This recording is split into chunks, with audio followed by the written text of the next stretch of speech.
everyone. Welcome back to She Burst Podcast. Today's guest is Katherine. Hi, Katherine. Hi, how are you? I'm great. Thank you so much for being a guest on my podcast today. Thank you for having me. I love your intro. Oh, thank you. So, can you tell my listeners when you first realized you wanted to become an author? Yes, it's funny. I had kind of two passions. I started telling stories before I could write them, and made up elaborate stories and kept my mother up late, and she'd be like, "Please stop talking." And then I also would come home from school and line my dolls up to play school. So I really wanted to be a writer, but they don't really make much money, none sometimes. And so I went into teaching, which also didn't make a whole lot of money, but I really did love it. So I taught, and while I taught, I tried to keep up with my writing, but it's hard. I had a family and grandkids now. So when I retired, I really got serious about it. I picked up some old manuscripts I'd started. I joined a critique group, and I decided if I was going to do it, I better hurry up and do it.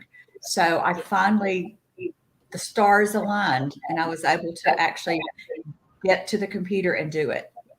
Oh, nice, nice. So, what did you teach when you was a teacher? I taught English, high school English, and I did some work with some student teachers at a local college. And it was really kind of when was at the local college, I saw that people were writing and doing a career too. And that kind of encouraged me as well. Wow, I may need your help after this because I'm taking an English class and I'm terrible. I love helping English students. I'm terrible. If you see my sentences, you will be like, I'm trying though. I'm trying. I don't judge. So you're a self-publisher, right? Like you do your own publishing for your books? You don't? No, I have a publisher. It's an independent publisher called Black Rose Writing. It's out of Texas. Yeah. And Nice. it's because it's independent, you don't have to have an agent. I had an agent for a while, which is an interesting part of the journey. If any of your listeners are writers, I got an agent and I thought, this is it. Next stop, Oprah's book club. And it doesn't work that way. She was a fine agent, but we didn't really click on my genre with what she was familiar with. And I've thought many times about the possibility of self-publishing, but it's really hard. So I was able to find this publisher, and right now have a great relationship. Oh, nice, nice. So as a writer, what would you say your kryptonite is? Like what distracts you from writing? Well, unfortunately, I'm a rabbit chaser. In other words, if some bright, shiny object goes by, I'm like, oh, what's that? And it's because writing is both hard and addictive. It's like I will break away too easily, but when I get really into it and come back, I can usually resist the distractions. But there are my animals, my cats, my dogs, my husband. So the typical I don't shut myself up in an office, which I probably should, but I'm not happy doing that. So just everyday distractions and not having the discipline to shut myself up in an office. Yeah, I don't blame you. I don't blame you. It is difficult to write when you're an author and you have all these distractions. So I agree. I wanted to talk a little bit about your books, the Unreliables and the Sometime Sister. Yes. So can you tell our listeners what inspired these books? The Sometime Sister is about two sisters, one of whom adores her younger sister, and the younger sister is a complicated character herself. The younger sister actually elopes with the older sister's fiance. And as you can imagine, that causes quite a rift in the family. And she and her new husband, who is supposed to be her brother-in-law, they go to Ecuador because he's involved in some shady dealings, and I needed a country with no extradition. And from there, there's a tragedy, and then the search for redemption, the search for forgiveness, bringing the family back together. There's some family secrets. There's some danger. There's a hot little romance that I'm good on the kissing and that sort of scene, but it's sort of like kiss, kiss, kiss, and then wake up in the morning for breakfast. I'm one of those. I'm a fade to black sex author. But the inspiration for that, sadly, came from a family that I knew. And the younger sister, she didn't run away with her sister's fiance or anything like that. But she did get involved with a man who was not a good person. They did go to an island country where extradition was not easy. And we're pretty sure he killed her. He did not get prosecuted for it. He had some money and some influence. The good justice part is he ended up having a heart attack himself at a very early age. So I felt like karma got him. But in my book, it's better than karma. So he gets gotten really good. And the second book, so basically you have part of the themes involve grief. They involve how hard it is not to say goodbye to someone when you didn't get a chance to forgive them and to reconcile these horrible problems. There's also the family secret that talks about the mother and the aunt, two other sisters who share this really interesting bond. To me, it was about that loss without being able to come to terms with the relationship before you lose the person. I think that's really a hard way to lose someone. And those come from some experiences in my life. So I wanted people to read it for the plot, and the characters are really fun. And it's sounding like it's super sad, but my main character is funny. And she uses humor to stay afloat. And so to me, that one has the theme of how to deal with grief. The Unreliables is also related to that theme. My main character is a writer, and she writes these cool, like sexy heroine novels. She has a special heroine named Garnet, and Garnet kind of does all these things that women wish we could with no consequences, but she's also stands up for women and is really a strong person. If you can get over, she talks a little dirty, but what happens is my main character, the author, loses her husband in a violent way and can't accept what the police say about it. So she's kind of trying to figure out what's going on while she's also trying to come to terms with her grief. And in the middle of all this, she's trying to write another book, and her sexy character, starts kind of showing up and talking to her. So the book kind of explores creativity and what's creativity and what's craziness. And also it deals with the guilt, the survivor's guilt, and how she comes to terms with that. It doesn't really have a romance in it, except the romance in the flashbacks that she had with her husband, which are kind of very tender. And once again, she is also has humor, and she ends up teaching a creative writing class for adults. She's not a teacher, so that's part's both funny, and there's some people in the class who may pose a threat to her. She just doesn't know. So there's a lot of suspense.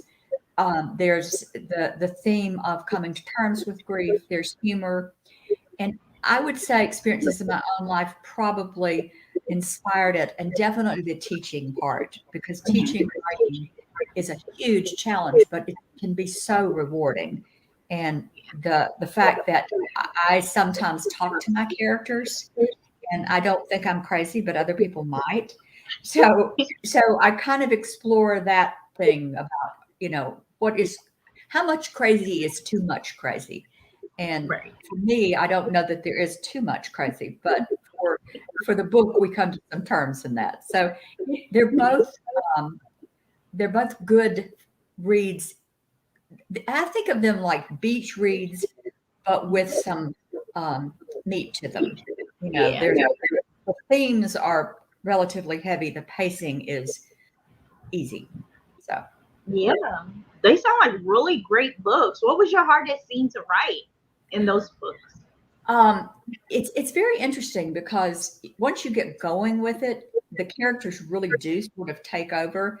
I think the hardest part for me was in the first one, I have to blend something that happened in the past with what is going on in the present, and that was tricky to me. I hadn't done that. And the Unreliables, it was hard for me to be sure I didn't go too far and having her not going off the deep end, but flirting with the edge of the deep end. And I had to make sure it stayed believable, but also a little desperation on her part. So those were kind of hard to capture. Oh wow, wow. So are you already told me the characters are a lot like the people you know, like in real life. So who was your favorite character? Well, I have I had a relationship with my grandmother that was so important. So in the Sometimes Sister, there's not a heavy grandmother presence, but she's like obviously an influence to the main character. But she also has a cousin named Les Roy, and Les Roy is gay and just delightfully funny. And Les Roy was based on a multitude of people, but his sense of humor is he's often lots of people's favorite character, and he's there a lot, but he's also not really what you call a main character. But when he comes in, he steals the show, and that's the kind of character he is. When Les Roy's there, you know it. And the second one, I have the class, the writing class has some really interesting people in it. There's an older couple who discover each other and fall in love through their writing, and I like them a lot. They're not they play a major role, but they're not in it a whole lot. Oh, and I also have a great neighbor character there. He's an older guy named Ira. He has a German Shepherd. He has a rifle. Has a lot of trouble navigating the phone, but he's there if she needs him, and he's lots of fun. Ooh, these sound like really great books. So what's the future for your characters? Like, are there going to be any sequels? Are you going to do, what do you call it whenever you do other books? Prequel. Yeah. Yeah. A standalone. I actually have another book coming out in December through Black Rose, and it's called Trust Issues. It's a standalone, and the grandmother has a much more significant role in that one. Of course, not the same character, but I love the way I started. It starts with a family legend. My mother was conceived in the back of a van at Woodstock after Janis Joplin performed her iconic "Piece of My Heart." So the paragraph goes on to talk about how her mother is not thrilled when the grandmother tells that story. So you've got this freewheeling grandma and this uptight mother, and then the narrator who has lots of kind of dangerous situations. There's not a grief theme in this one. This is more about intergenerational connections. But there's murder. I keep having dead bodies show up. So there you go. I am working on a sequel to The Sometime Sister. I've almost finished the first draft, and in it, I introduce a second character point of view, which is hard. It's called The Substitute Sister. And the substitute sister is named Natalie, and then Grace is also in it. So it was a challenge to me to have two totally different voices, because Grace is in her 30s, the younger character is much younger, and then I have all these corollary characters to them. So, but that one I would say has a lot to do with mother-daughter relationships, and it's also fun. I like it a lot. Ooh, I can't wait to read these books. I wanted to talk a little bit about your podcast. So you have a podcast. Can you tell us the name of it and some of the things you discuss on your podcast? Yes. The podcast is called Wild Women Who Write Take Flight. And when I was in a critique group, which, like I said, if you're a writer or thinking about becoming a writer or just want to develop your writing skills, being in a critique group was the best thing I could do. You meet, you share your work, you comment on each other's works, you develop a trusting relationship. Well, I've moved, so I've got to figure something out with a critique group. But this particular critique group is wonderful, and it had men and women. But as you probably know, I think it's like between 70 and 80% of the books sold are bought by women. And so my audience is female, although men who read the books like them. There's stuff in there that's very interesting to them and kind of fun. So the women in our group decided we wanted to have an additional critique group. And so we added a session, and we found that it was so good because we could get right to the heart of the issue. We weren't so worried about punctuation or that sort of thing. We were, would my character really say this? What might she do next? What would make sense? And we also were very supportive of each other's writing. When we started, no one in the group had been published. There are 5 of us. Now, one woman self-published, and the other 3 of us have published with Black Rose, which was really cool because I didn't have any influence. I just told them, why don't you submit? They're really good to work with. And the 5th woman, she has a great literary book. We just have to push her a little bit to get it out there. So we started interviewing local authors, and they would come to my house, and we'd have a little wine and cheese and chocolate, and then we'd we'd record the session, and we had authors like one of them is she's called the Queen of Southern Gothic. Her name is Emily Carpenter, and her settings are in the South. And then we had Kimberly Bell, who's international. She lives in Atlanta half the time and Amsterdam the other half.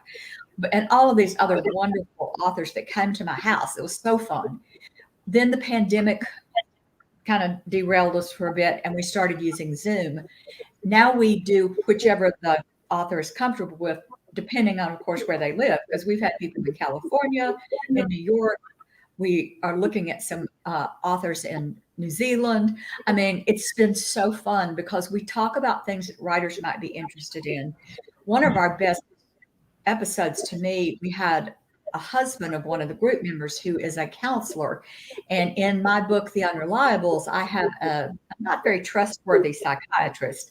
So I wanted to ask a professional, if you're writing and you don't want to go too crazy with your depiction of a not trustworthy psychiatrist or whatever, what are some tips? And we got into some great discussions with that. So if what we have is connected with writing, we love to support women writers, but we also enjoy having men on the show.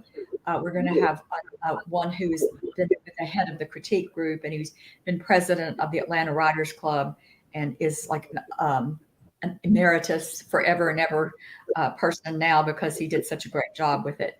So we've had people that we know personally. We've had people that we've gotten to know. Now we actually have people contacting us to ask if they can be on. So, and we didn't know anything about it. I don't know about you, but somebody asked to interview me for a podcast, and I thought, I don't even know what that is, but okay. And so I did it, and I thought she was wonderful. It was real easy. And I thought, you know what? I bet we could do this. So I told the other ladies who are younger than I am, well, one of them isn't, but the other 3 are younger. I said, let's do a podcast. And they were like, how do we do that? I said, I don't know, but I think we can figure it out. Yeah. We did.